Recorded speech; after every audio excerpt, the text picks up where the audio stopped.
Hello, hello, and welcome to the show. I'm Eric Murphy. This is Skeptic Generation, and we need to talk. Hey, everyone. Thank you so much for joining. It is December 22nd, 2024. It is almost the end of the year, and I am so glad that you are here to join me. We've got one more episode left in season 3, and then we've got some big changes coming up in season 4. I was hoping to make the announcement by now, but getting things finished, getting dialed in has been a little tough. So stick with me and I'll let you know what's going on, hopefully next week.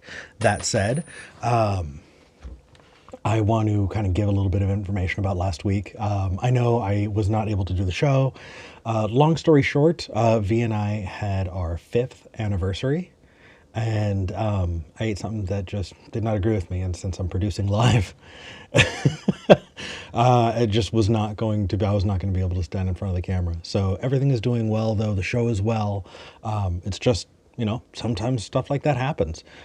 So thank you for sticking with me, and thank you all for being so incredibly understanding. Reading the comments under that announcement really was wonderful. So thank you for that. Oh, that said, intent versus impact. I know we've had conversations like this before, and it was particularly relevant last week, and it's still relevant this week, that we're, when we're talking about deny, defend, depose, or deny, depose, delay, whichever one it is.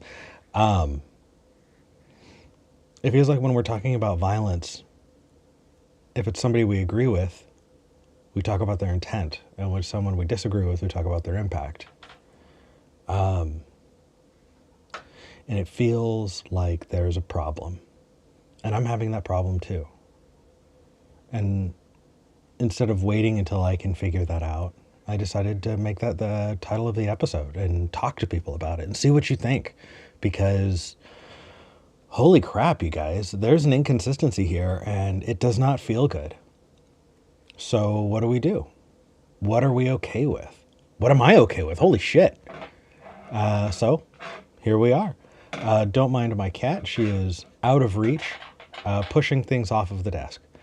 So I hope that isn't too loud for you, but we'll go from there. I do want to open things up to calls though. So let me get the phone number up there really quick. The phone number is 412-SKEPGEN. That's 412-753-7436. Or you can go to tiny.cc/SKEPGEN. That's tiny.cc/SKEPGEN. Our call screener, Elliot, Secular Rarity, is waiting to take your call.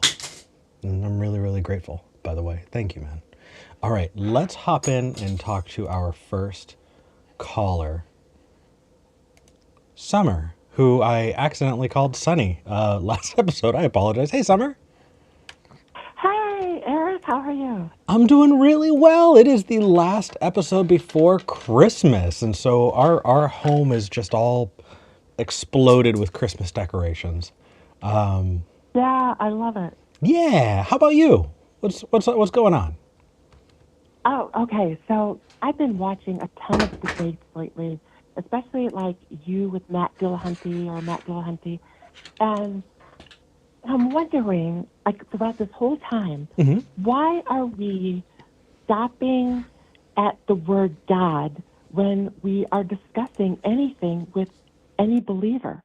Because if we stopped at the 4th word in the Bible, the word God, and said, look, you have to prove that there's such a thing. There's no audio clips, there's no video, there's no pictures, there's no, physical evidence. So why have any discussion past that 4th word in the Bible? And the same thing goes for trans people, where what if the first person that said, a guy said, hey, I'm a girl, and we just stopped them and said, no, you're not, and we didn't allow the conversation to go past that at all, then would there be those two things?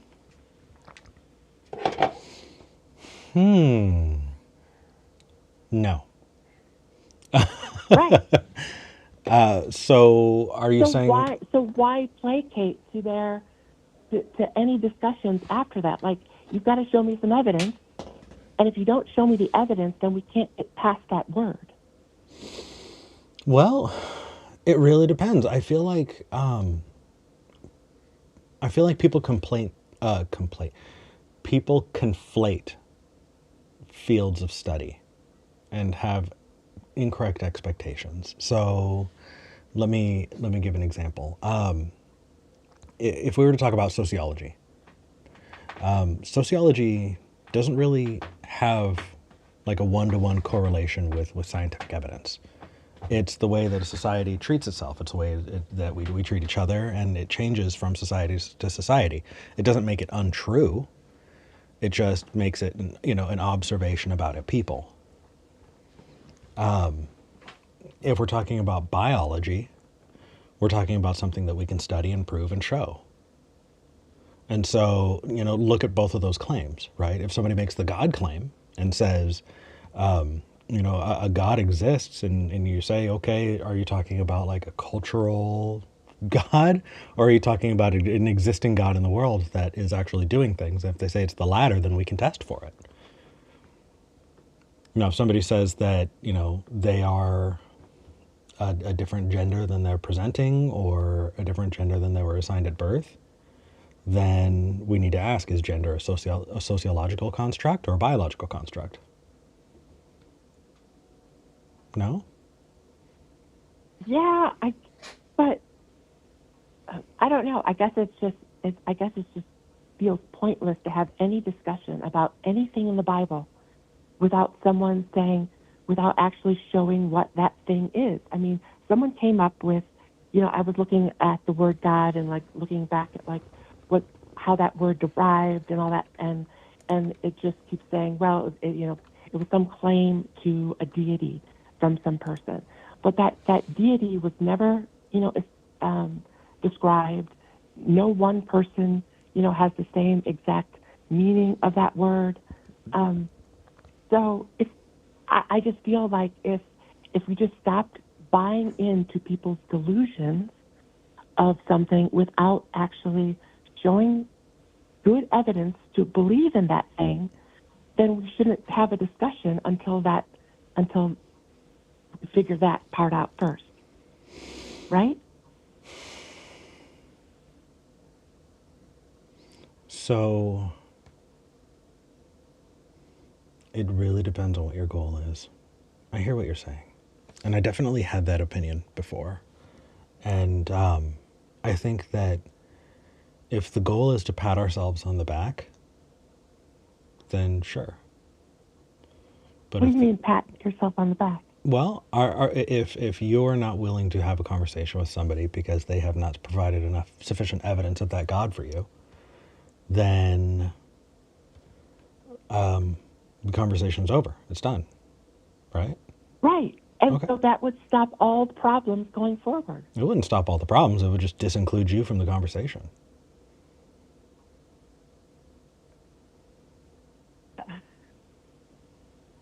I guess, but if everyone looked at it that way, then that delusion wouldn't be perpetuated.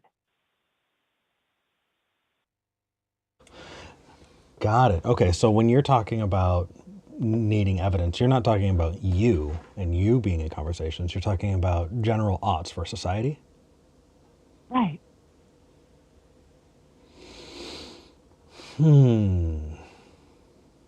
I want you to be right.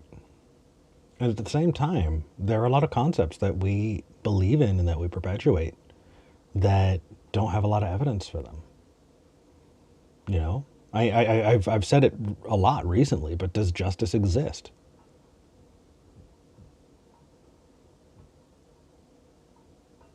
What is justice? Huh. Yeah, I know, because I've been following that like Luigi case, and there's this group that has got like $175,000 to help him with his defense. Good. And all these people, yeah, and they're saying that it's a good thing. I don't know. Could everything be true? Is that what it comes down to? Is that everything is true because from everyone's perspective, anything can be true? I think it totally depends. I think that there are some fictions that we all agree to take part in that are useful. Fictions like justice.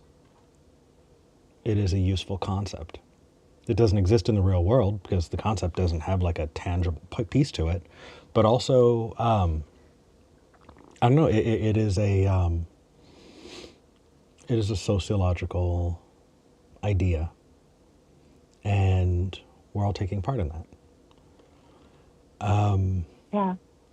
But I feel like if we held the Christians' toes to the fire and said, look, you have to prove that the God word actually is something before we can have any more discussion about it, then that puts the burden, the claim on them, and then they can't go any further. They can't talk about the flood. They can't talk about the resurrection until they have proven that there is such a thing as a God. Because I don't know what a God looks like. I don't know what it sounds like. There's no evidence of it whatsoever. So until they could do that, then maybe that's where we should just stop the conversations with them. I don't think we're ever going to convince somebody that way, though.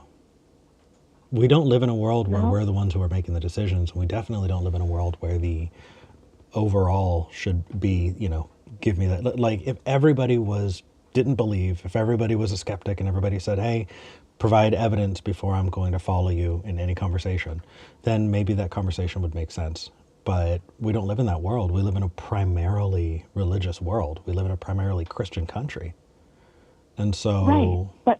But if every atheist, if every non-believer just said, hey, you need to tell me what the fuck a God is before we can further this discussion, about anything else, then, like I said, we have to hold their claim,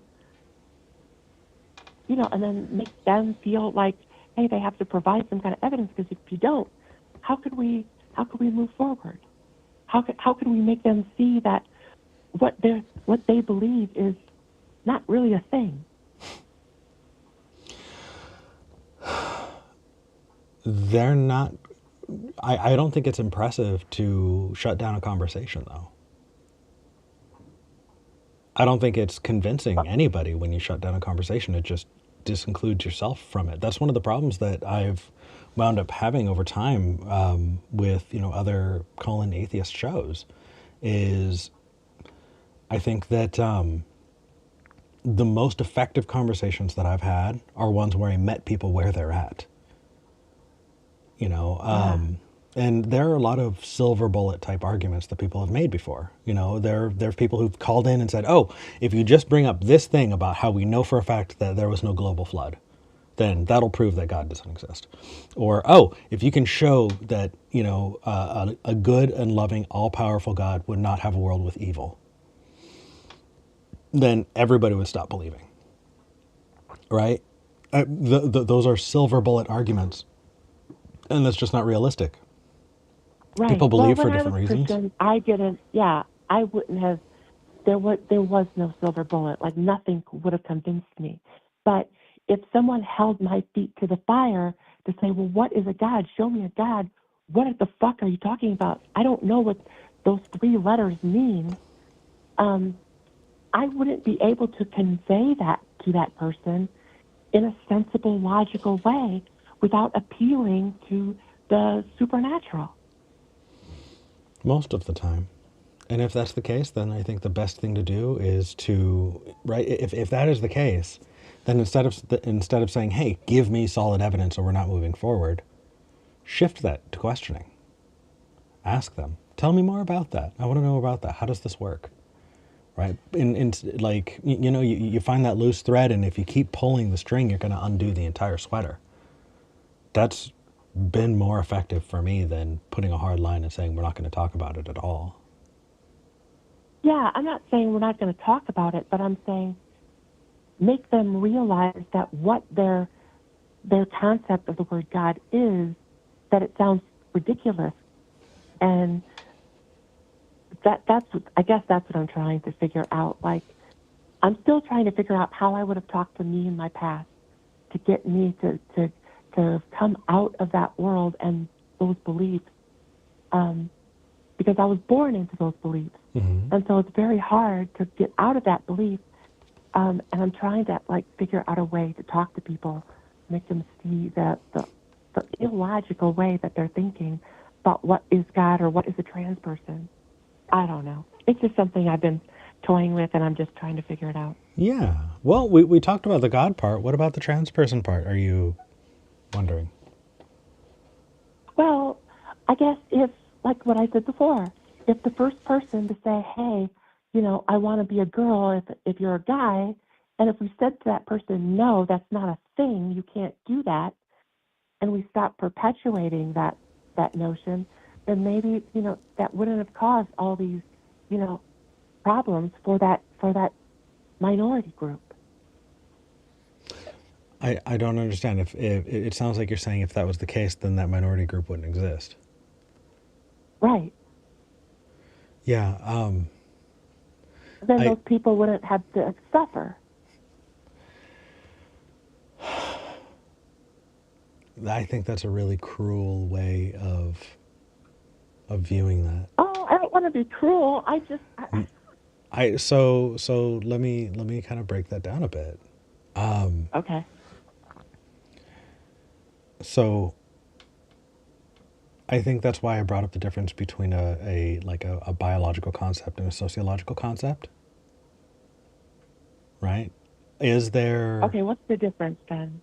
Yeah. So biology is physical sex characteristics and secondary sex characteristics.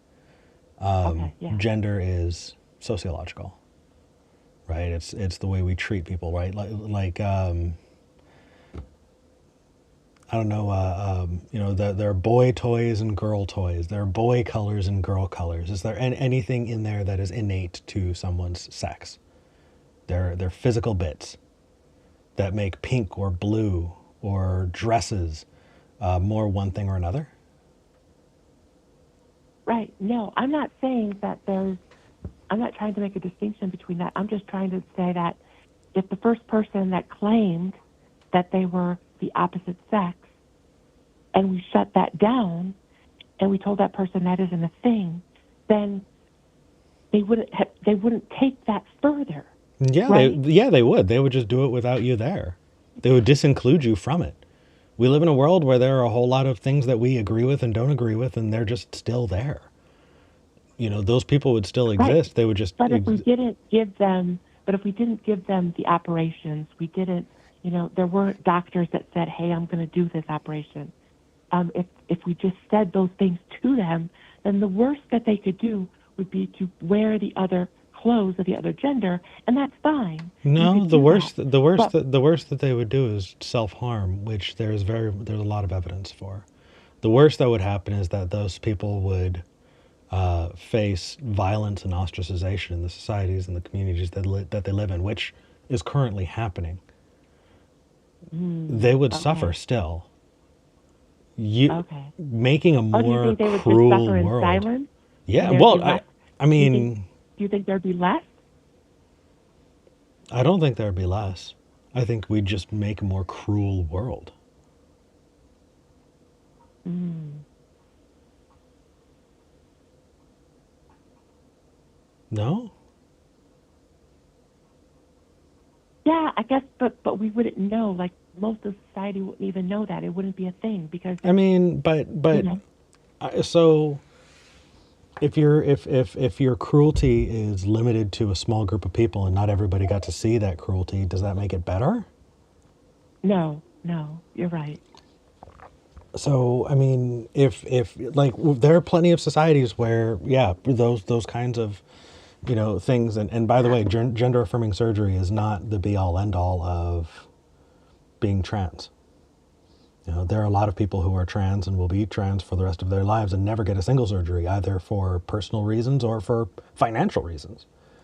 It doesn't Right, it doesn't mean that they're not trans, and it doesn't mean that they can't say, "Hey, I would like to engage with society in this way." right. So, Yeah, how would that impact your argument there? a lot. Yeah, I get it. Yeah, you're right. I don't know. I guess I'm just kind of just struggling with allowing, people's um, claims to get out of hand. I just don't want them to get out of hand, and so I'm trying to think of ways to But help. so I don't understand the similarity you're drawing between somebody saying they're trans. What does trans out of hand look like? What is that? Well, I guess what trans out of hand looks like for me is someone that has a beard and claims they're a woman and walks into, a woman's shower at the gym. Okay. I think that's out of hand. Is that, what do you think? Is that not out of hand? So there are a couple of things that are built into there that I hate. One of those things is an assumption that men are predators. Because built into what you just said is the assumption that there is a predator walking into a space where they can prey on women. I think that's gross. And I think that built into, like baked into that entirely, is the assumption that men are predators. But more importantly, do you know what true scum is? Oh, yes, yes, yes. I've heard you talk about that a lot. Yes. Yeah, transmedicalism and true scum. That there are a lot of people who want to gatekeep what gender is, and to do that, they appeal to sex, right? They appeal to secondary sex characteristics and go, you don't have boobs, or you have these things. You have a broad shoulders, or whatever the case is. Therefore, you're not a woman. Therefore, you're too small to be a man. I think gatekeeping gender is a fucking weird and awful thing to do. And I think that the surgeries piece that you're talking about is steeped also in transmedicalism, is a true scum argument. And I think that if somebody believed that somebody could only be trans by having a surgery, then by denying surgeries, you would deny people being trans. And so that may follow, which means that, yeah, I don't agree with transmedicalism. I don't agree with gatekeeping gender or any of any of that. I call that true scum, and I don't like it. Yeah, and I'm an ally. I'm an ally, but like I'm just trying to just I don't know. I'm trying to figure out, ways to help lessen the how do I put this? I don't know. I just don't want to see people suffer and suffer because of maybe a delusion of some sort. And I don't know. I'm just throwing some stuff out that I'm trying to work out. And sometimes calling you helps me Yeah. think of new ideas that I haven't thought of before, that helps me come to a conclusion that I feel good about later on. So it's a trope for a reason, but to live is to suffer. We all suffer. And suffering is one of the primary ways that we grow as people and become better versions of ourselves. We don't often voluntarily become a better version of ourselves. We have to be, because whatever situation we're in calls for it. If you look at different points in your life where you needed to grow as a person, it probably came with growing pains. Yeah? Oh, for sure. So to deny people suffering, I think, is to deny them growth. That said, even if you could deny growth to people, even if you could remove the suffering from the world, in order to do that, you would have to be a monster. You would need to be totalitarian in your reach and in the scope of what you're doing. Like, it would be a fascistic society. It would be terrible. So, wow. So this brings up a whole new subject then, because you're saying that in order for us to be a better society, we need to suffer? In order for us individually to grow, we do suffer. That is part of growing. So, but we're always trying to lessen the suffering of others, correct? To minimize it, yeah. Yeah. So, But if is that somebody... counterintuitive of the goal? No, not really. I mean, so here's like, if someone loves you and you don't love them back, is it better for you to stay with them so that they don't suffer? No. If you are in a workplace where your boss is cruel and awful to the employees, is it better to stay there so that the other employees don't suffer in the short term? Or, like, often your suffering and other people's suffering, they're connected to each other. You can't eliminate all suffering, but we can do things as a But society isn't to that mitigate it, something that we want to do as a society, is to eliminate suffering to minimize suffering. or minimize? Yeah. Yeah, if it is within our scope, if it's something that we can do, then yeah, absolutely. But there's some suffering that you can't get away from. There's some suffering that's necessary to become a grown up.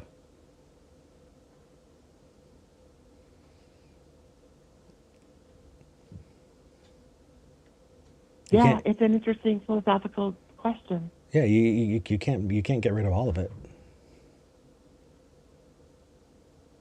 So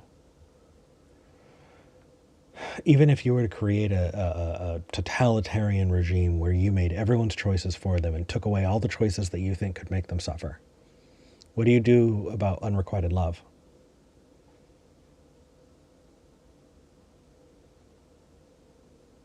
I Or don't know. Yeah. or being in a loveless marriage, or being in an abusive relationship, or being in a tough financial situation, that requires some kind of change. Those are times when we grow. What about when people's parents get sick and they're expected to be their caretakers? There's suffering on all sides. So what do we do? How do we minimize that suffering? Yeah, I mean, we do the best we can in those situations, but I'm just trying to think of ways that, like, people are suffering because of the word God. And that's why I just keep going back to that, where if we just said, hey, you have to prove there is such a thing as God first before we can move on to any other discussion, then that would minimize the suffering of so many people. I agree. But those aren't the people that you're needing to convince. Often the people you Right. need to convince are the ones who are not suffering because of the word God. Yeah. Right? You're Yeah. not you're not arguing with the person who was shunned from their church. You're arguing with the person who did the shunning. Exactly. So what do they need protection from? They're not suffering. Yeah, exactly. Because I did that. Like, when I was a Christian, I didn't like, gay people or trans people or, liberals. And I, I hate myself that I treated those people that way. And so I want to find a way that I could reach those people, because I see both sides now. And I want all people to see both sides. And I think having a heartfelt discussion, one where you provide a good example of what it means to listen, to really be an open and honest interlocutor, to be charitable in the way that you engage with others, and then give other people the opportunity to reflect that back to you. It's incredibly useful. I think that the best way we're going to reach those people who aren't suffering is to meet them where they are, talk to them honestly about it, and get them there eventually. It's going to take a lot. There's no silver bullet, and there's no one single argument that's going to fully disentangle somebody from their religious views. It's a long journey. Exactly. Yeah. And so if you Well, and I so if really and, appreciate. and so if you say, give me the evidence or the conversation is over, you have disincluded yourself from being able to go on that journey with them. Right. I guess, and that's like two different schools of thought, right? Like, showing the illogical way that they're thinking is one way to do it, and then the other way to do it is to meet them where they're at, and maybe you have to find a balance of the two. Well, it depends on the Like, person. I heard this troll call you. Okay, Okay. go ahead. No, go ahead. Oh no, I was watching this one clip where this troll called you, and you had gotten. I've never seen you that mad before. Like, you were really upset, and you hung up on them and all this stuff. And I've never seen you like that before. And so that got me thinking, like, is there a way to talk to those people without shutting them down, and hanging up on them? Well, I think that trolls are their own thing. What they're getting out of it is not a conversation or usefulness or anything. They're there because they're getting something out of teasing the show. Mm-hmm. But those are the people that are the worst. Like, those are the people that are probably causing those kinds of problems and perpetuating, those types of hatred. Like, those are the No, worst of the worst. And I no, disagree. No. So I think that there's a whole lot of use to trolls. But I don't think that those are the people that are doing the worst. I think the worst are the people who are openly and honestly, without trolling, saying that we need to eliminate certain undesirables from society. Like, we have the worst of the worst. We see them on TV. We see them in politics. We have people like Marjorie Taylor Greene and Lauren Boebert. We have people like Matt Gaetz. We have people like, these fundamentalist Christian groups who want to eliminate homosexuality from society entirely. Who, these, like, those are the worst of the worst. If somebody wants to, commit genocide, they're the worst of the worst. If somebody just is trolling because they think it's funny, they're doing it for the lulz. They don't necessarily. I don't think they're the worst of the worst. okay. Yeah, but Yeah. I hear what you're saying, and I know that you're coming from a place of wanting to reduce suffering, but you cannot do that by making decisions for other people. Yeah. And if you want to You're shut down right. the conversation, then all you're going to do is disinclude yourself from it. Exactly. Yeah, I didn't think of it that way. That All said, right. Well, I appreciate. yeah, absolutely. And I just want to punctuate it with, not everybody wants to have a conversation. Sometimes Yeah.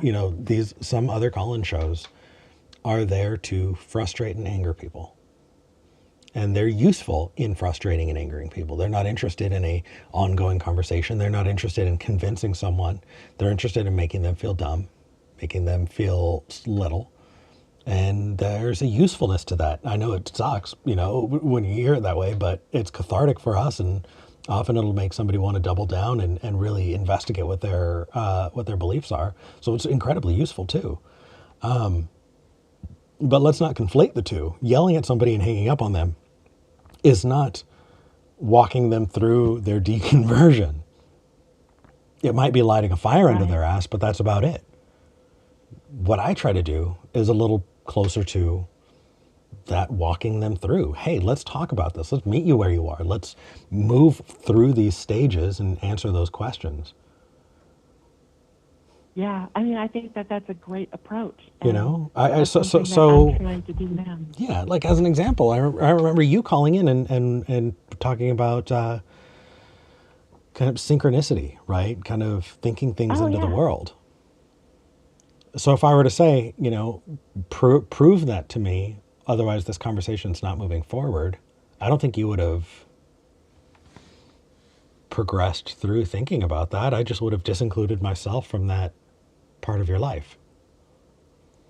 I don't know though. I think if you would have pressed me on it, I may have like wanted to have sat down and start writing some stuff out and start researching some stuff so that I could bring it back to you and say, okay, well, here's my proof of my synchronicities.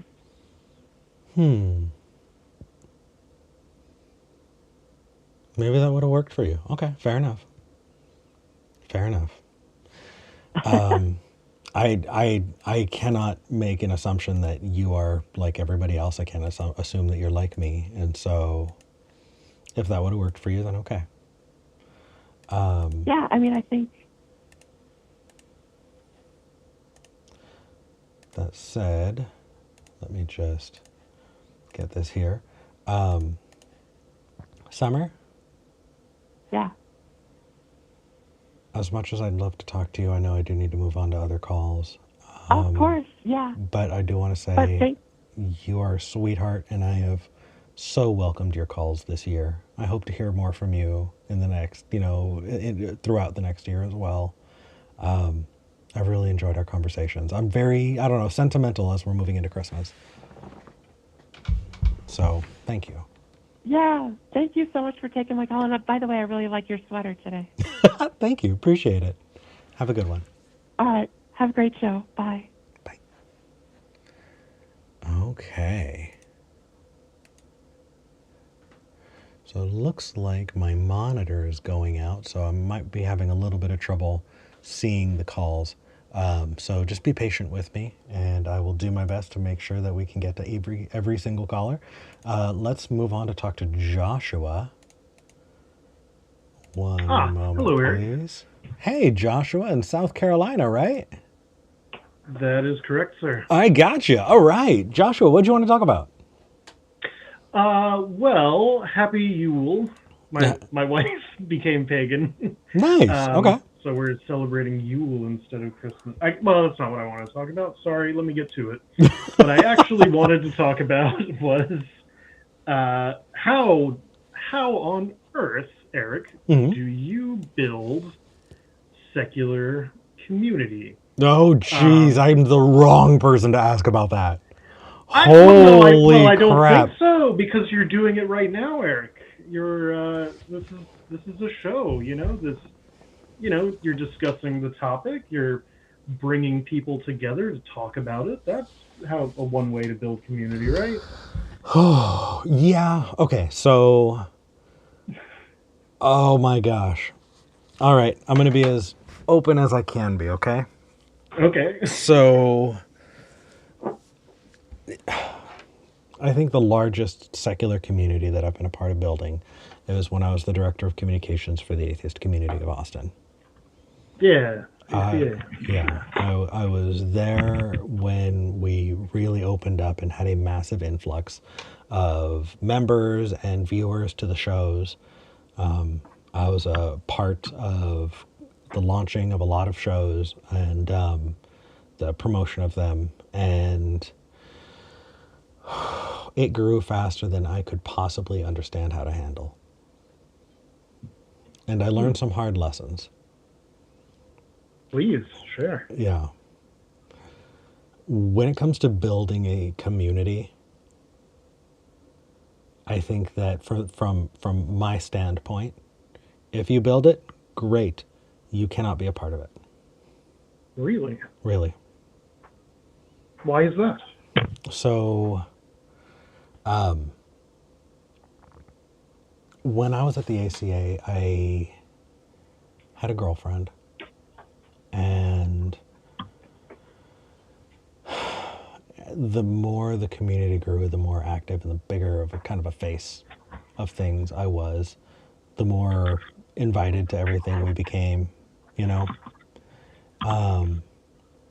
and at one point we broke up.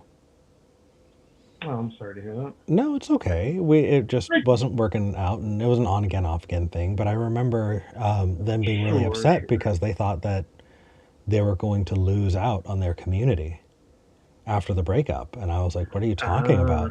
And they said, Eric, everyone's going to take your side. I said, no, of course not. People aren't that shallow. Joshua, people are that shallow.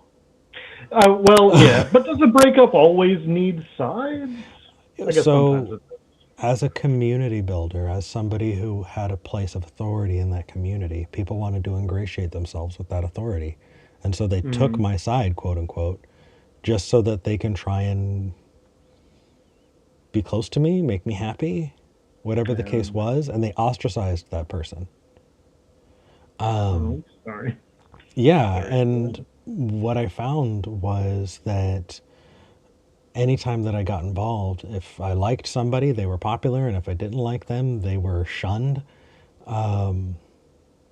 Just because you're a skeptic doesn't mean that group dynamics like that don't exist, and they absolutely do. And so if you are building a community and then number one, you need to recognize that you have a position of authority there. You're that community builder. And number two, people are going to do shit to try and be on your good side. People like to be close to authority. And so that shit happens.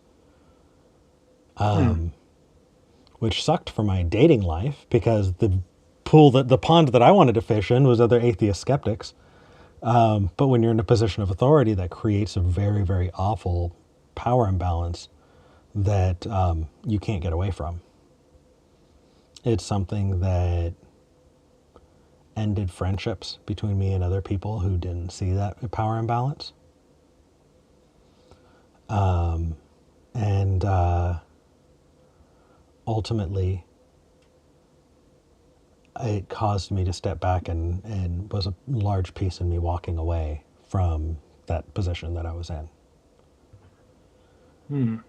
So if people wonder, hey, you know, I joined the Discord, how come I'm not hanging out with Eric? Hey, I became a patron, how come Eric's not, you know, whatever the case is. Like, if it is part of the community that I'm building, I'm creating it so that we can have community with each other. And by we, I mean you, because unfortunately I don't get to be a part of it.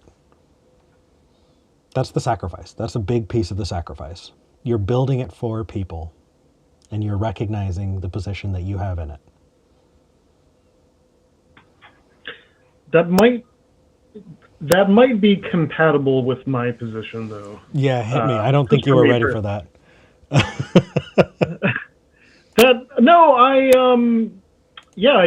didn't expect that, but that isn't necessarily a non-starter for me personally. Like, I have a good community of friends outside of any kind of atheist or, you know, specifically secular stuff. And I don't, I'm not, yeah, like I'm not in the dating pool. I mentioned I'm married. Yeah. So maybe that sort of thing could be for me.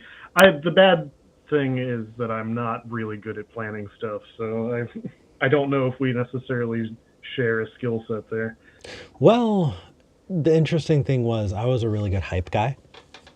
And being the face of things, getting involved in, like, being that front person was something I was really, really good at. And the things that I was less good at was, keeping up with, suppliers and ordering and double checking and making sure that the reservations for whatever event space was there. And so I really did my best to surround myself with and handpick people who were really good at those things, and who are very, very experienced. And so you don't need to do everything. You just need to be willing to delegate well. But where do you start? Because the ACA existed, I'm sure, well before you ever. Oh yeah, absolutely. And of course, I'm nowhere near Austin. How can you bootstrap this sort of thing? If you'll allow me to take it back for a second, there was like a larger point I wanted to make, which I'm sure is obvious to a lot of people, but it still bears repeating. That it seems that from what I can see, the main benefit that people actually really get out of religion is community.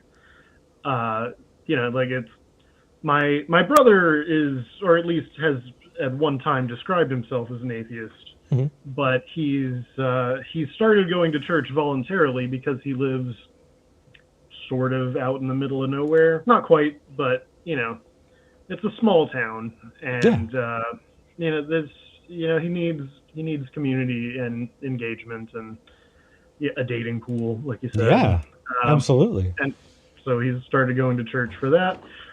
And my dad is the same way. I know he has. Well, I won't even talk about that. But yeah, like that really is the benefit, and I feel like that really is what keeps churches alive, is the need for community. For a lot more of people, so absolutely. than that they're convincing anyone of their actual, material claims. Yeah. So, how about I give you a couple of examples of how communities in atheist spaces have started? Please. Yeah. One of the benefits that I've had is I was there to get to know the old timers. and get to talk to people who were there when things began and get a better idea of how it started. So I think one of the best examples. Okay, so I'll give you at least three. One of them was Tri-State Freethinkers. Tri-State Freethinkers started as just a small local skeptic group of people who met once a month. They were kind of in this area that was northern Kentucky, so you were close to the border of Kentucky, Ohio, and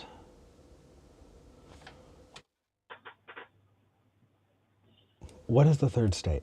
Oh, my geography is not good enough. Sorry. No worries. I hope somebody in the chat pipes in. They can let us know. But they were also rather close to the Creationist Museum by that Answers in Genesis created. And so when there was an event, they went to protest and they got attention. They got, there were a few people who were really, really good at writing press releases. And as those press releases went out, more and more people showed up, more people went to the meetings, and it wound up growing, and it became Tri-State Freethinkers. They really hit their biggest moment when the Ark Encounter opened up from that same group, Answers in Genesis, and they got their big community going by doing high-profile events and publicizing them.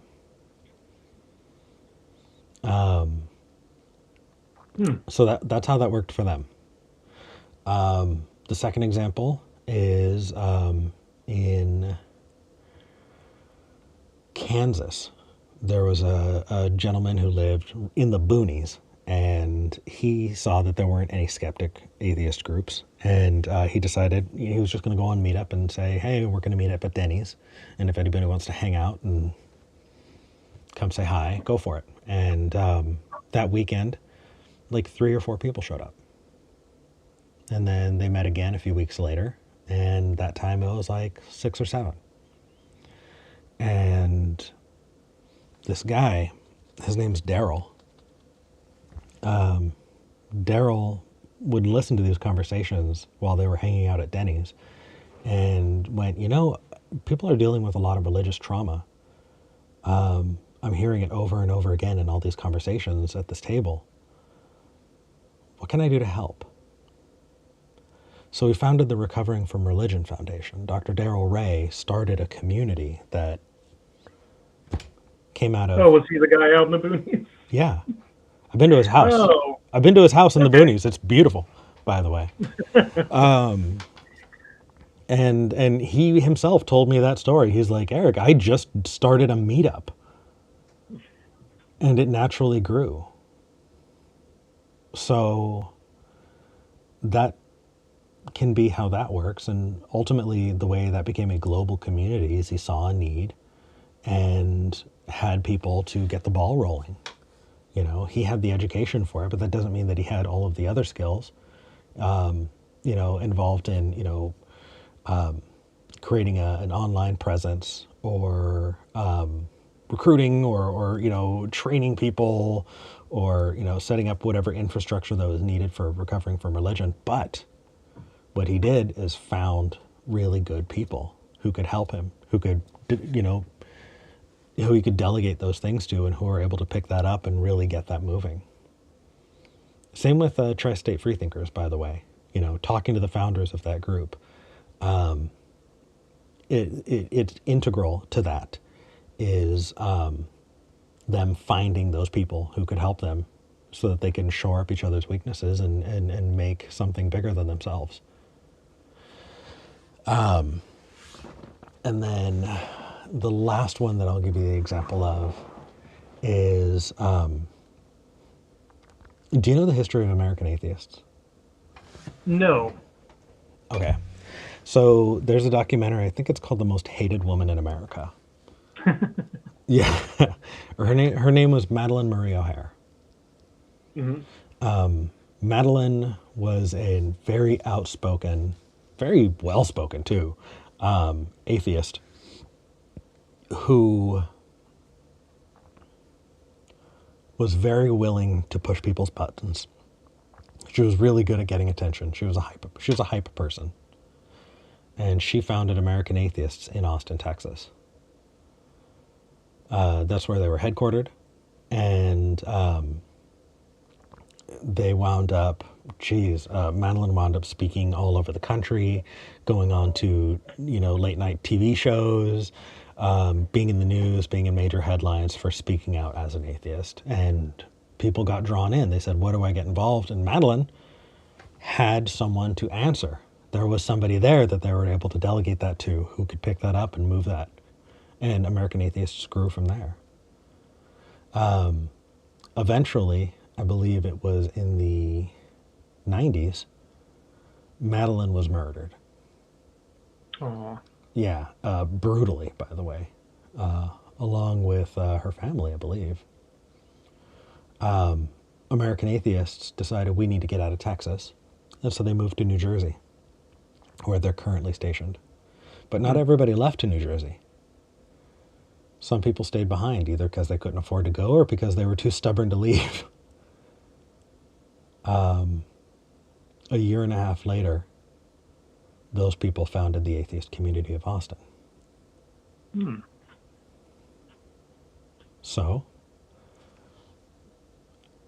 you can have community groups that spawn off of others. And that is a very tried and true way. It turns out that 3 other atheist skeptic groups have budded off of the ACA. There are numerous atheist skeptic groups. A lot of them have bad blood between each other for whatever history they have.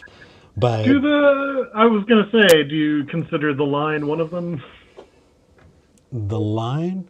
Oh, The Line moved to Austin after I had left the ACA. Oh, all right. So I don't... As you mentioned bad blood, and I don't know the full story, but it's not important. No worries. Yeah, no, I think that there is between them and the ACA. But I wasn't there for that. I'm not really involved with them. But yeah, that's I was thinking more like Center for Inquiry. And then there's Oasis, which is another skeptic atheist group. All of those are kind of staffed by people who were ex-ACA members. So, yeah, those are all examples of building community, though. Right? A little off topic, but I happen to think of it. I know I'm not the first person to say that if you can get Forrest Valkai to join your show once or twice, he's really great. And I have heard nothing but good things about Forrest. I've heard that he's a sweetheart. He joined things after I had left, and so we'd never bumped into each other. But he seems like a really sweet dude. And if at some point I interact with him and there's a good kind of vibe there, then I'd be happy to invite him on.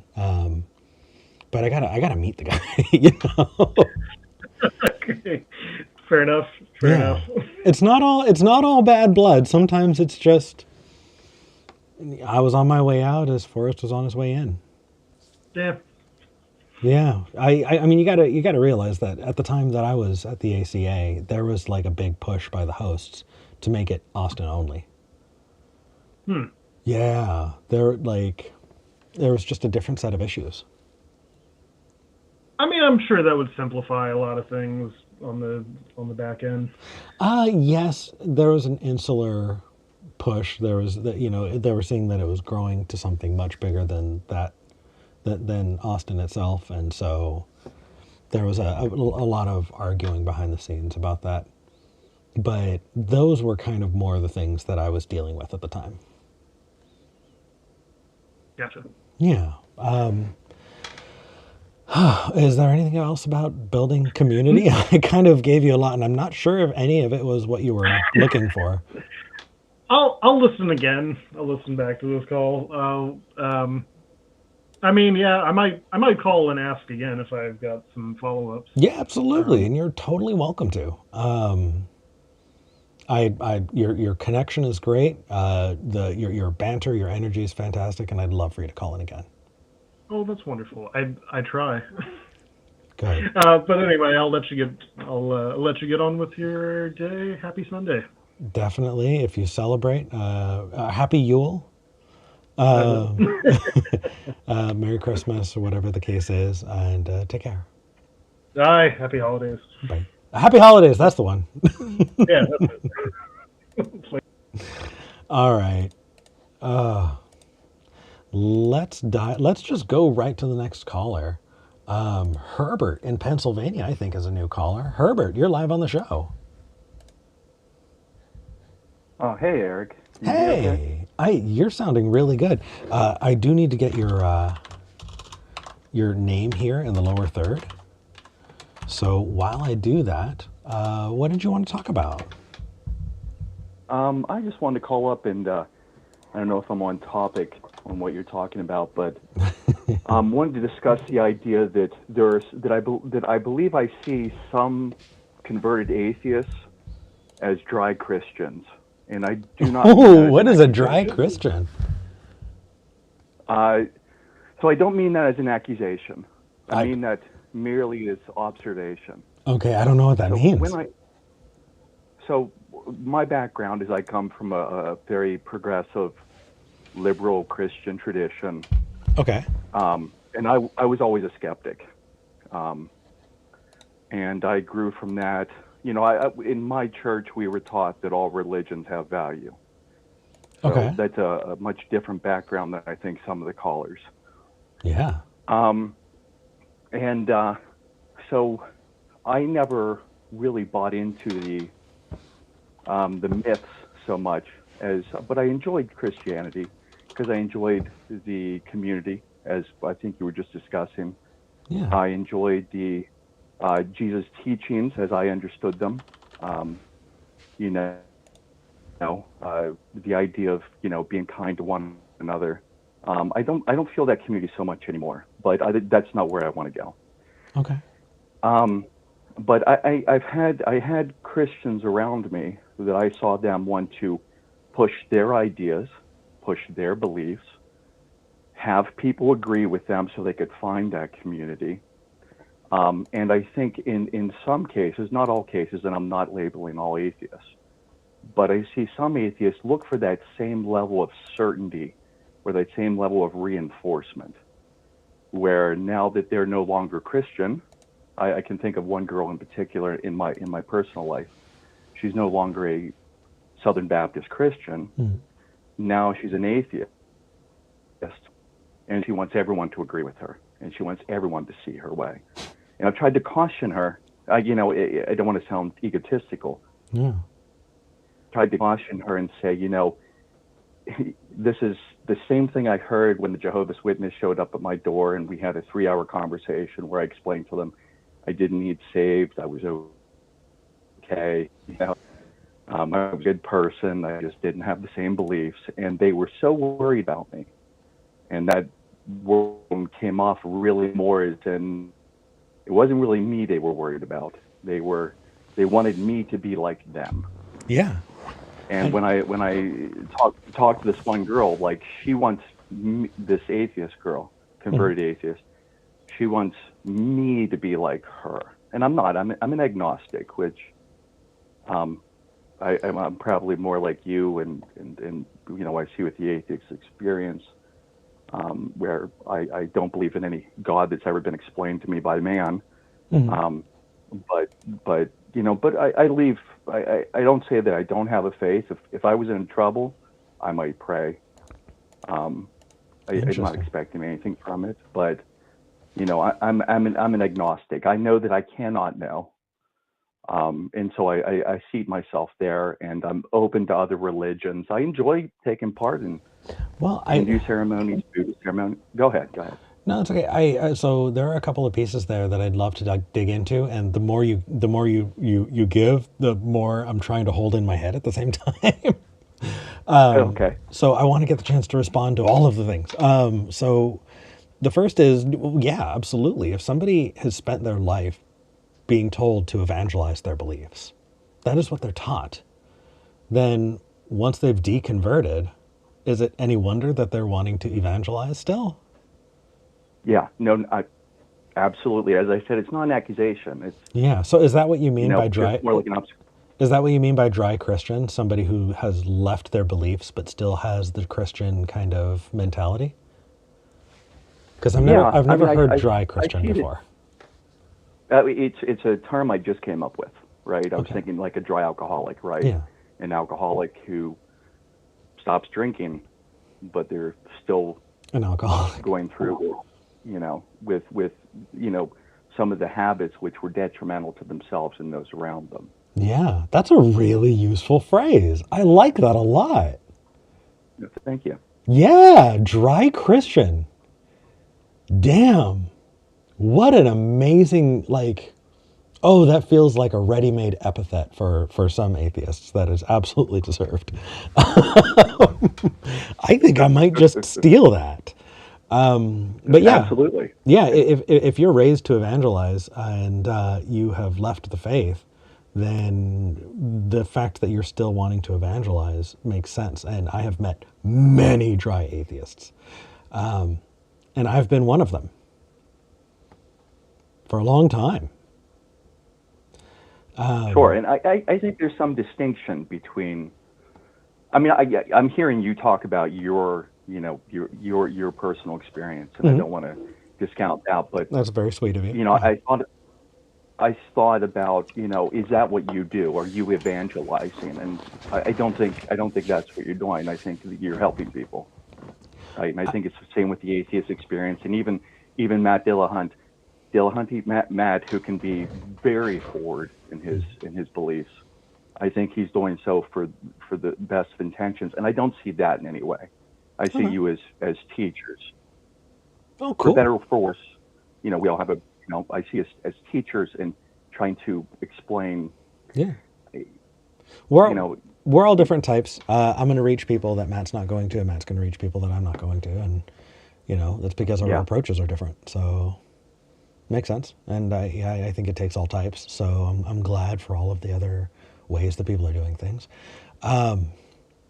But I did just want to jump in and kind of validate that I absolutely see where you're coming from, that somebody would reflect that even as after they're not being a believer. And then you kind of went into your belief system, and that feels like a full conversation that I would love to have. And I don't know if you want to spend the rest of this call talking about that in particular or something else, but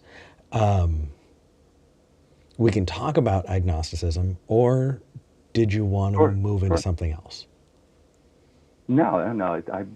You're driving the cart here. Okay, then let's talk about your agnosticism. So your definition of agnosticism matches mine. An agnostic would say that they cannot know whether a God exists, that it is impossible for a person to know, and that they're simply recognizing that. Does that check out for you? Yeah, that would be a perfect steel man of my position. Cool. I don't think in my everyday life I act that way, though. I think that I make decisions based on the evidence at hand, and I try to humble myself and be open to being wrong or being proven wrong at some point in the future. But that doesn't stop me from making decisions in the meantime. Sure. And so, like, I don't think I'm going to ever be given every possible definition for a God. And so that's fair. But then what I say is that every definition of a God that I've come up with so far has been a no. I don't accept that. I don't believe that. I don't think there's evidence for that. And so would it be, would I be effectively an atheist there? What, me? No, me. Oh, I mean, I don't like to label other people's Oh no, beliefs. But you're asking. You're yeah, asking. yeah. I want to know how this fits into your kind of definition of things. Are we on the Now, same page or what? yeah, I mean, I think that we're on the same page. I think that I think that we're on the same page as much as two subjective minds can be on the same page. But I think that we can have different emphasis, right? Okay. Like I'm like you. I'm like you. You keep saying that you don't agree with every definition that you find. I seek an answer, and I've sought it many times. Looking in Taoism and Buddhism, which I find a lot of greatness in those traditions. And I'm very open. I wasn't scarred with religion. That's good. I mean, when I lived in Alabama, and people learned that I was a liberal atheist, they had questions, and I felt some being an outsider in some events, but I was never scarred. So I think that perhaps I'm open more than some of your callers and some that I've seen on the Atheist Experience, some of the hosts. You're not as burned. But Makes sense. what's that? You're not as burned. That makes sense. Yeah, yeah, yeah. So I'm open to tradition, and I enjoy ceremony. I think we all do. Yeah, I'm open to Right. tradition and ceremony as well. I treat them as our cultural inheritance. That Sure. yeah, we get to have those. um, Yeah. but Yeah. I have a question for you. Okay. So if I'm looking at parallel tracks, right? One is the agnostic position that I have not yet come across a definition of God that is convincing, and there is no definition of God that's convincing, right? I think Yeah. that ideologically, there's a very big distinction that's important to make.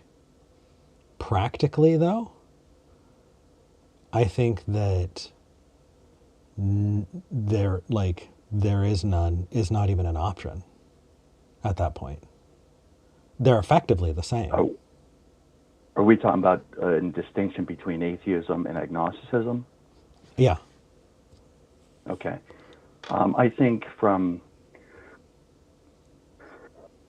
a practical standpoint, I think so. Let me see if I can put it in the buckets that I would put it in. Yeah. I think from how I behave. If I were to think, how would I behave as an atheist versus how I would behave as an agnostic, and that's a difficult thing to kind of even conceptualize.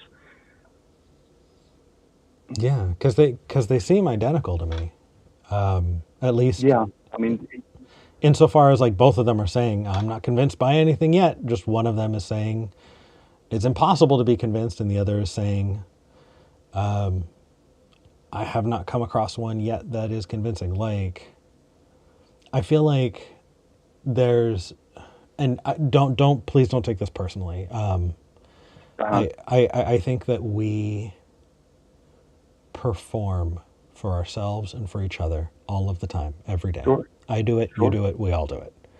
And Yeah. I kind of view agnosticism as a performance of humility, as saying, hey, I recognize my limitations, and I think that it's impossible to know that a God exists. And I feel like that expression of humility is what has the most importance there. And that's me speaking from personal experience, and that's not like, but that's what I take from it.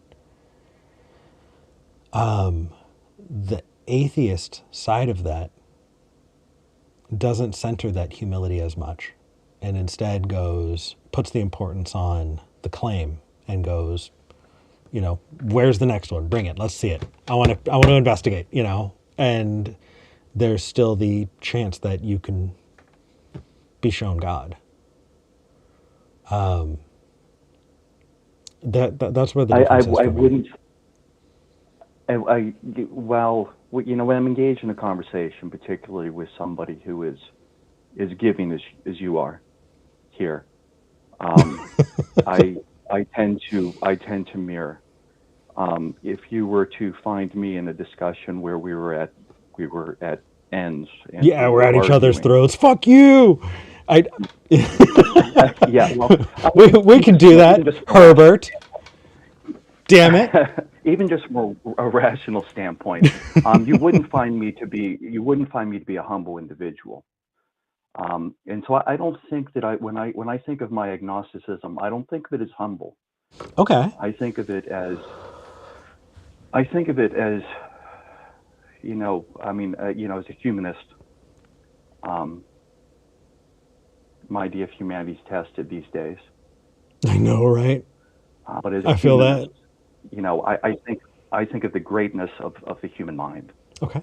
Yeah. And I'm fortunate to have a good one on my shoulders.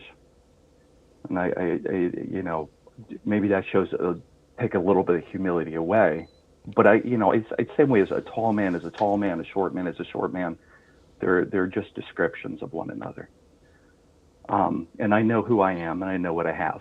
I am more than happy to grant that you are a smart person, Herbert. I appreciate that. When I think of agnosticism, I think of that if I have not been able to conceptualize it, I don't see. I mean, when I conceptualize, whether we're talking about being inside, time and space, or we're talking about, door gods that you find in later Taoism, or whether you're talking about, I don't know too much about, Hinduism, but the many gods that fall into Hinduism. The definition comes up short.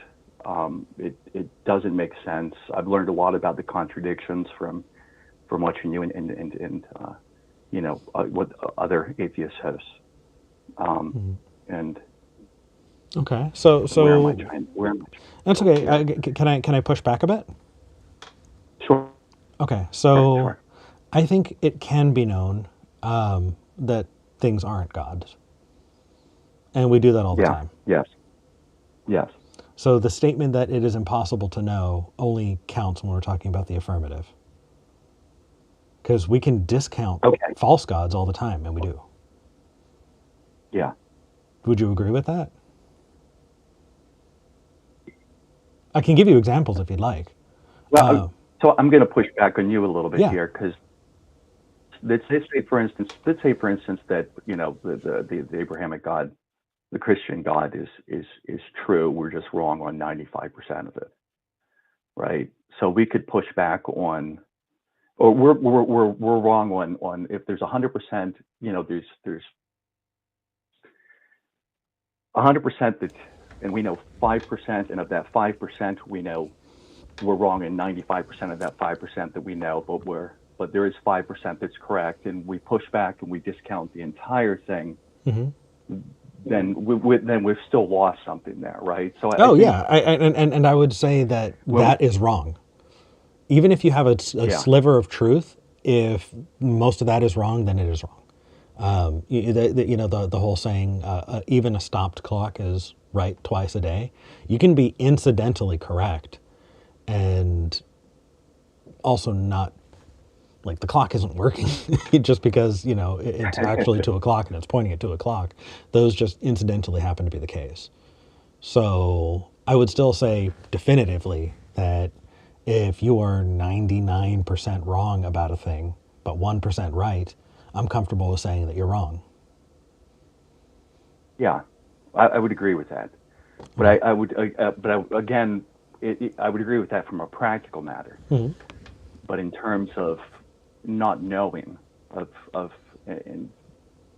and this is something I've never thought about before, right? Like, you introduced something new here, and I'm maybe working through this. Yeah, but I love that. So Herbert, I'm one of the only people I know who has a show, and I actively have a conversation about something I have no idea about, because what a great way to form opinions than to bounce up against somebody you disagree with and have that conversation out.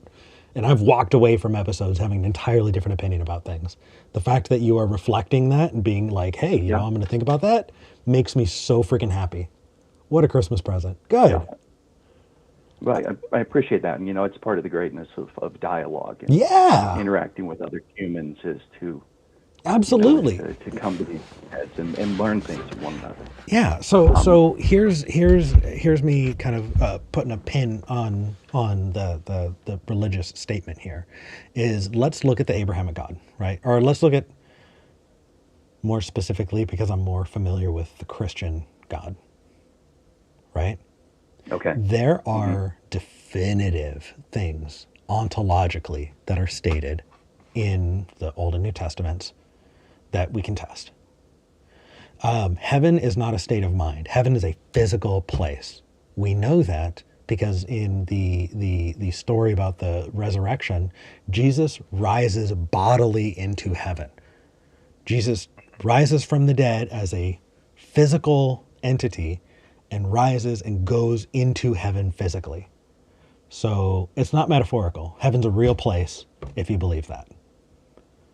Yeah.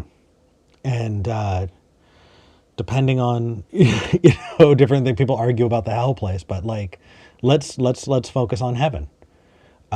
If you're a Christian and you believe that heaven is a real place, then the question is, where is it? Right. And Right. if your concept was that heaven is in the clouds, we looked through the clouds, we didn't find it. Maybe heaven's on another planet. That's definitely what the Mormons believe. We're looking. But right now, the answer is the exact same thing as it doesn't exist, because we have yet to provide any evidence for it. And so there's no reason to accept that as true. You shouldn't say it's unknowable when it's indistinguishable from not true. Well, I would say it's unknowable to perhaps if someone was trying to tell me what heaven was, I would say I don't believe you. Okay. Right? I would say I don't believe you. If someone's trying to tell me their idea that heaven can be known, I'd say it's unknowable. I would say my emphasis would be, it was in my mind a second ago. And sometimes when you get into these really, if someone were to say to me, yeah, there was a point I wanted to make and it just slipped my mind. That's because you're I got active a little- listening, Herbert. How dare little you? bit of nerve. No, you're actively listening. You're a part of the conversation. It happens to me all the time. I just saying it is unknowable. For me, cards on the table is only something I'm willing to do when I don't have money riding on it, or I don't have a personal stake in it. But as soon as I have a personal stake, saying it's unknowable doesn't check out. It's not good enough.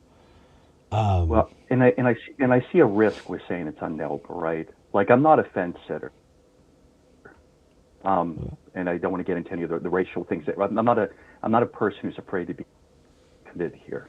Okay. Right? I think I am committed, but I do see a risk where you talk about God is unknowable, and everyone's like, yeah, he is. I know him in my heart, and then you're like, well, that wasn't the point I'm trying to make. No, yeah, that's some bullshit. Okay, so how about this? Yeah.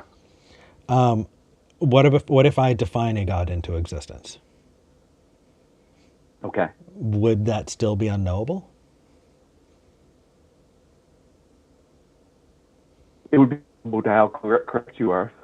Okay, and this is the point that I wanted to make. It comes back to my mind is that I'm not willing to bet anything on it. Now, you were making that point there, right? I think the important thing is I like this as a difference that people get confused with belief and knowledge. Herbert? Right. You're starting to break up. I think the connection is starting to deteriorate a bit. And it would be tragic to lose out on being able to hear this. Would you be willing to call in next week and continue the conversation? Sure, I'd love that. Me too. And by the way, do you know what your name is in Spanish? I do not. Heriberto. It is my favorite Spanish name. it's got a really nice ring to it. It's cool. Right? It does. It does, absolutely. Herbert, I hope you have a wonderful holiday, and I look forward to talking to you next week. Happy holidays, Eric. It was nice talking to you. It was great talking to you. Take care. Speaking of holidays, we've got some like holiday-centric calls, and I'm ready to take it. All right, this is the episode before Christmas, and so getting to have these about the attack on Christmas and atheist celebrations, I'm ready for it. Both of them are international callers, one in Canada and one in Scotland. My goodness. All right, let's start with Chris in Scotland, who calls himself a devout atheist. Chris, you're live on the show. Can you hear me okay? Hi, Eric. Yeah, Hi. I can hear you perfectly fine. Yeah, I hope, I hope you have a good, I don't know, Christmas or winter celebration or whatever it is when it comes up. Yeah. I definitely am a Christmas person. For sure. So am I. Yeah. I am massively into Christmas, although more and more I do see a dichotomy between the sort of, I suppose the spiritual aspects of Christmas and the consumer aspects. I'll see someone spending $600 on food and drink and whatnot, and they'll pass someone starving in the street and feign poverty. It baffles me, but I'm a big fan of Christmas. But what are your thoughts on this idea of Christians that there's some kind of attack on Christmas and Christian, values and whatnot? I think part of it is the X. Pardon me. Part of it is the X at the start of Xmas, which obviously relates to Chiromas and all that. But people think it's crossing out Christ and things like that. I'm sorry, that was a bit incoherent. I'm on very strong painkillers due to a fractured elbow. Oh, Chris, I'm sorry. That sucks. No, you're doing good so far, and you're coherent. I'd be happy to pick it up from here. Good. So, it's a gold mine. If you're a Christian, the war on Christmas is amazing for so many different reasons. First off, Christianity likes to paint itself as the victim. Absolutely. And if you can create a situation where you see yourself as being attacked, then you get to perpetuate the victim mentality there. So a war on Christmas. And you get to retaliate.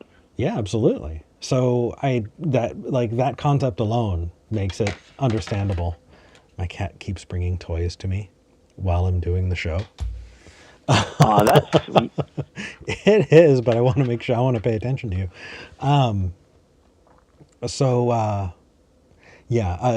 That alone is worth the price of admission when it comes to being a Christian and perpetuating a war on Christmas.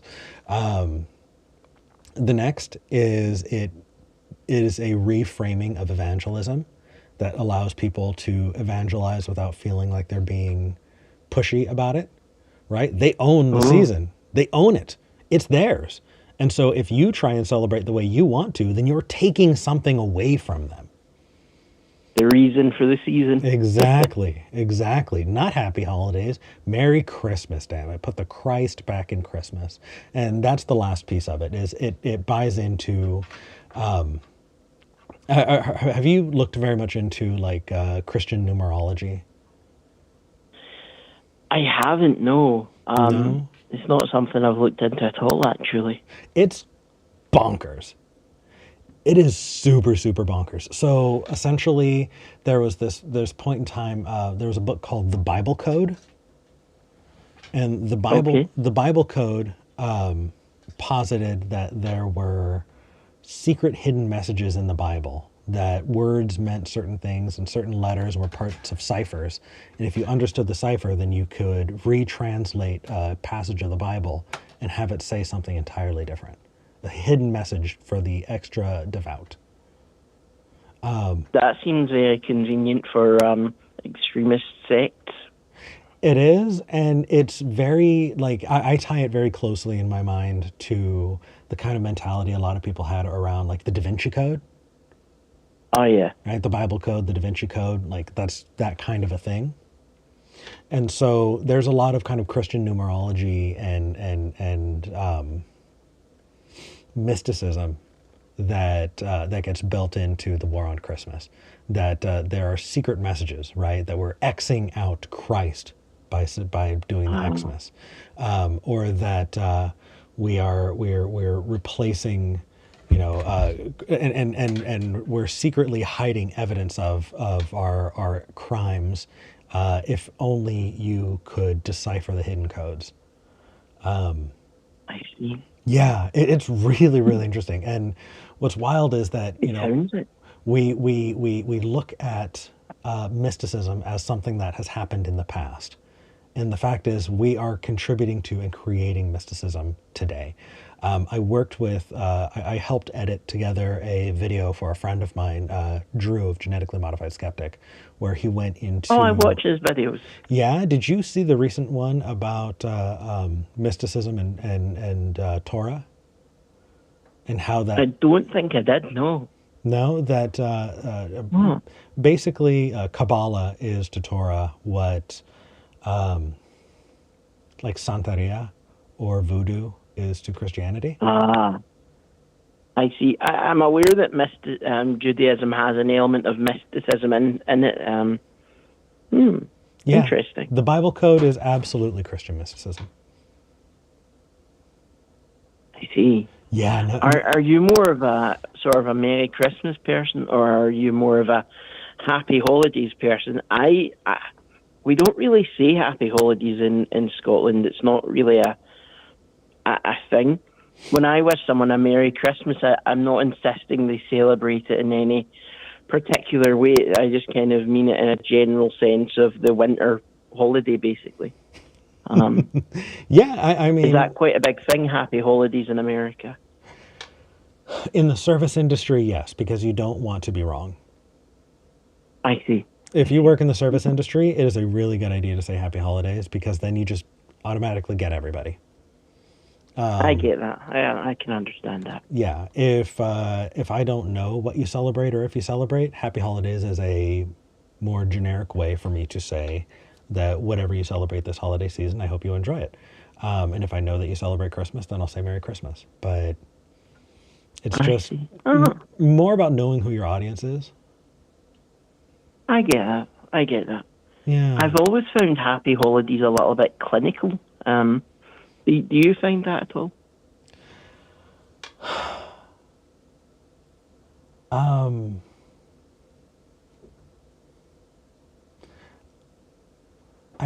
I don't think so. But language is constantly changing. And I think that a heartfelt Happy Holidays 20 years ago may have felt less clinical than one today. So I get that. It changes. Do you think that Christians should be allowed to sort of monopolize the term Christmas? Because I'll tell you something. When I think of Christmas, I certainly the whole religious aspect is part of it. I was brought up in a Catholic school and things, and obviously you get taught the hymns, but my version of Christmas is generally quite a secular affair, and do you think we should be able to use Christmas as a generic term for yes, the winter festival? Absolutely. I've heard of atheists calling themselves cultural Christians. Oh yeah, like Richard Dawkins. I haven't listened to Dawkins in a really long time, but just the idea that, you have a cultural inheritance, and if those holidays and stuff is kind of built into the way that you celebrate the world, then you're taking from that what is useful for you. Okay. So yeah, if somebody says,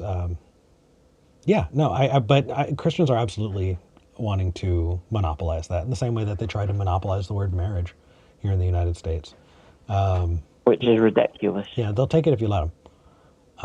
But I'm happy to celebrate Christmas. And I've said it before, I know I've changed my opinions on lots of things over the years, but this has been my opinion from the beginning, and it will continue to be my opinion. Any opportunity that I get to tell the people that I love them, to break bread with those people I care about most in the world, and celebrate, I'll take all of them. Whatever excuse Absolutely. I I can. mean, when I think of Christmas, I don't necessarily think of Jesus or any of that stuff. I think of pretty lights, frosty air, snow falling, men with white beards coming down the chimney. Yeah. You know, Good but yeah, listen, food, I hope you have eggnog, good smells. an amazing Christmas or happy holidays or whatever it is. And I wish you a very happy new year, pal. Hey, back at you. Thank you for calling in. You're very welcome. I always love chatting to you. Cheerio, pal. Same. Take care. Bye. Bye. Chris said that he celebrates Christmas. So, Chris, Merry Christmas. All right, let's move on. We've got another caller already. I want to make sure that we're getting to everybody. Let's talk to John in Canada, who has been waiting for like an hour just to talk. John, thank you for waiting. How's it going? Well, Eric, how are you? Doing good. Our last caller was very loud, so I had to turn him down. So let me turn you up a bit. All right. Oh, okay. Yeah. What did you want to talk about today? I'd ask you, is it possible to be an atheist and still celebrate Christmas? But I guess the last call just pretty much answered that question, didn't it? It did. It did. Yeah. It is more than possible to be an atheist and celebrate Christmas. I know that Christians, not all of them, but enough of them have tried to monopolize the holiday and say that you have to be a Christian to celebrate Christmas, or that, celebrating this time of year is somehow, inherently Christian. And that's wrong. Take from it what you will. Celebrate what you want to celebrate, and enjoy the people who are important to you in your life. If that means Christmas, if that means Yule, if that means whatever the case is, as long as it is a good excuse to tell the people you love that you love them, then that's good enough for me. That's good. That's excellent. That's excellent. What are you and Bianca doing for Christmas, if you don't mind me asking? No worries. So we recently had we have an old fireplace, and our landlord put a gas fireplace in just about 2 weeks ago. Okay. Our family is far away. We have a lot of family, and they're all over the place. But we've sent each other things, and we are going to be having a bit of a movie marathon. We tend to watch the Rankin Bass Christmas movies. Santa Claus is Coming to Town, Rudolph the Red-Nosed Reindeer. I see. All of those on Christmas Eve. We try to have a good meal, and then we Skype with family and open presents, and cuddle with our cat and stay warm in front of the fire. Oh, that's cool. Not too bad, right? Yeah. Yeah. Yeah. But I think that's about it. Was there anything else you wanted to talk about? Well, just one last thing. Yeah. I heard that you never met Forrest Volkai. I find that weird. I thought all you guys knew each other. Yeah, so I knew everybody that was really active in the space until I left. And then when I left, I kind of hermited up. I kind of shelled up and just kind of did my own thing. I found there was too much going on between everybody, and I just needed to get some space. But because of that, I've kind of been disconnected for a while. Oh, okay. That's okay though. Well, have a good holiday, Eric. Hey, you too. Thank you for calling, John. You too. Bye-bye. All right, with those warm fuzzies, I kind of want to hang out with people. I would love to go into the after show, go to Discord, and just spend some time with everybody. Yeah, we didn't talk about an intent and impact. I think I'm going to relabel the episode after the fact and just say Happy Holidays, Merry Christmas, whatever the case is. Whatever you're doing, I hope you are safe. I hope you are warm. I want to read the super chats before I go. I'm definitely going to be utilizing super chats where I can because my monitor completely went out during the episode, and I'm trying to do everything on one monitor. I am probably going to be adding a new monitor to the Amazon wish list for this show. You can find the link in the description if you want to hop into the Discord. Please do that. I'm going to be going there. I want to thank My Unfinished Journey for sending a super chat of $6.66. Says, "Hail Neo, hail Eric, and hail growing beyond an evangelical mindset." Cheers to that. And Space Barbarian 1337, thank you, Space Barbarian, says, "Axial tilt. The reason there are seasons." That, I think, is the best reason for the season. Totally agreed. I love it. Thank you so much. If you want to support the show, consider going to patreon.com/skepticgeneration. That's patreon.com/skepticgeneration. A lot of people had to dip out for the holidays, and it's totally understood. But if you want to help make this show go, it would be sincerely appreciated. That said, thank you so much to our volunteers. And again, stay warm, be safe. Thank you for joining me. I'm Eric Murphy, and I'm glad we had this talk.